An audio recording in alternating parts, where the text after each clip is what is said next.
La chronique livre d'Olivier.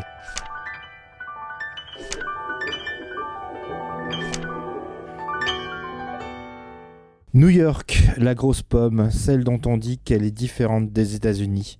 Cette mégalopole de plus de 8 millions d'habitants est un pôle d'attraction majeur du continent américain. La ville a vu arriver des vagues et des vagues de population venues des quatre coins du continent et du globe pour tenter une nouvelle aventure de vie. Et c'est surtout au XIXe siècle qu'elle a connu une expansion quasi exponentielle, passant en moins de 100 ans de 60 000 à plus de 3 millions d'âmes. Et cette évolution démographique s'est accompagnée d'un accroissement de la violence et des quartiers sous la mainmise de bandes organisées, comme le décrit Michael McDowell dans Les Aiguilles d'Or aux éditions Monsieur Toussaint Louverture.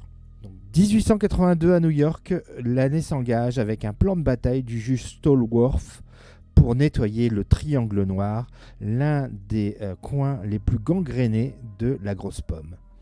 Avec l'aide de son fils pasteur et de son beau-fils avocat, il va attaquer par la voie juridique, médiatique et sociale en menant des actions visant à éliminer le pouvoir de la famille Shanks sur ce territoire et à sa tête, Lena Shanks. Une campagne de presse dans le quotidien The Tribune va marteler les faits divers du Triangle Noir pour les façonner et les rendre aussi aiguisés que des lames pour trucider les Shanks. Mais avec quelles conséquences ? Le succès de Blackwater, sorti en France en 6 petits volumes, avait permis de découvrir cet auteur américain, Michael McDowell, mort en 1999, connu surtout comme scénariste de Beetlejuice. Grâce à l'action des éditions Monsieur Toussaint Louverture et du traducteur Jean Slanovitch, vous avez entre les mains une histoire aussi passionnante que terrifiante. Son récit fleuve plonge le lecteur dans ce New York de la fin du XIXe siècle, un peu dans l'esprit d'un Gangs of New York, même si il est sorti bien avant, où les rues dans certains quartiers sont à fréquenter à vos risques et périls.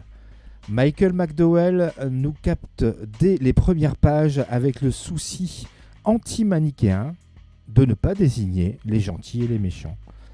C'est un livre qui creuse la citation « La fin justifie-t-elle les moyens ?» Vaste question que l'auteur explore à travers des agissements de celles et ceux censés incarner le droit, la justice ou encore les valeurs morales. Les Aiguilles d'Or est un roman passionnant qui ne vous tombera pas des mains, bien au contraire, et qui vous fera dévaliser votre libraire de ces peut-être derniers exemplaires de Blackwater et des prochaines parutions de l'auteur en 2024 et 2025. Donc vous l'aurez compris, un satisfecit complet pour ce nouvel opus des romans de Michael McDowell traduit pour la première fois en français et édité donc dans l'Hexagone. Je vous rappelle le titre de celui-ci, Les Aiguilles d'Or, l'auteur Michael McDowell, et c'est paru aux éditions Monsieur Toussaint Louverture. À noter, c'est en poche, donc c'est pas très cher.